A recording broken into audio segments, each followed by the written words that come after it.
উৎসব পার্বণ মানে নতুন নতুন খাবারের আয়োজন, ভিন্ন কিছু সংযোজন। হ্যালো এভরিওয়ান, কেমন আছেন সবাই?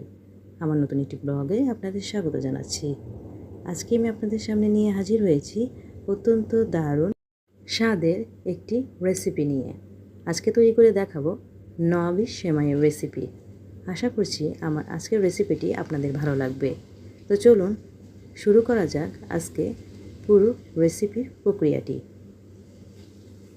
প্রথমে এখানে আমি নিয়ে নিচ্ছি 200 গ্রাম প্যাকেটের প্রায় 1 প্যাকেট পরিমাণে লাচ্ছা সেমাই। একটি পাত্রে আমি লাচ্ছা সেমাইগুলোকে ঢেলে নিয়েছি। এখন এগুলোকে আমি চুলাতে অন্য একটি পাত্রে হালকা ভেজে নিব। এজন্য চুলাতে আমি একটি পাত্র বসিয়ে দিয়েছি। তার মধ্যে এখন আমি দিয়ে দিলাম প্রায় 1 টেবিল চামচ পরিমাণে বাটার। বাটারটাকে আমি গলিয়ে নিব। চুলার আঁচ এ পর্যায়ে মিডিয়াম টু লো হিটে রাখবো। বাটারটা যখন গলে আসবে এ পর্যায়ে আমি দিয়ে দিচ্ছি লাচ্ছা সেমাইগুলো। লাচ্ছা সেমাইয়ের সাথে বাটারগুলোকে আমি হালকা হাতে নেড়েচেড়ে মিশিয়ে নিচ্ছি।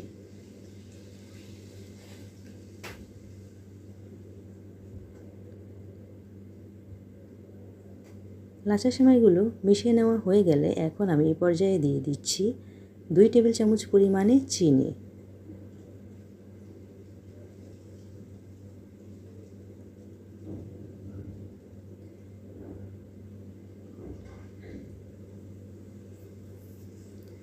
চিনিটার সাথে লাচ্ছা সেমাইটাকে আমি মিশিয়ে নিব। চিনিটা যখন গলে আসবে তখন ওই পর্যায়ে আমি দিয়ে দিব গুঁড়া দুধ 2 টেবিল চামচ পরিমাণে। গুঁড়া দুধের সাথেও আমি লাচ্ছা সেমাইটাকে মিশিয়ে নিব।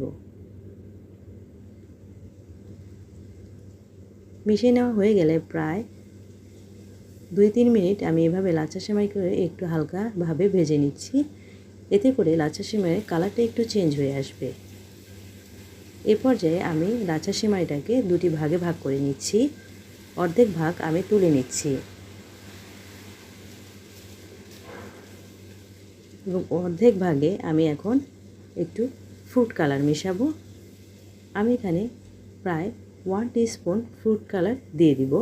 চুলাতে যে পাত্রে আমি লাচ্ছা সেমাইগুলো রেখেছি সেগুলোর মধ্যেই আমি ফ্রুট কালার মিশিয়ে একটু নেড়েচেড়ে মিশিয়ে নিচ্ছি।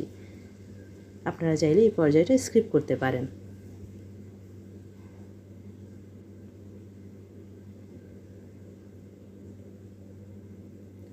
মিশিয়ে নেওয়া হয়ে গেলে আমি এখন চুলা থেকে এই লাচ্ছা সেমাইটাকে নামিয়ে নিচ্ছি। হালকা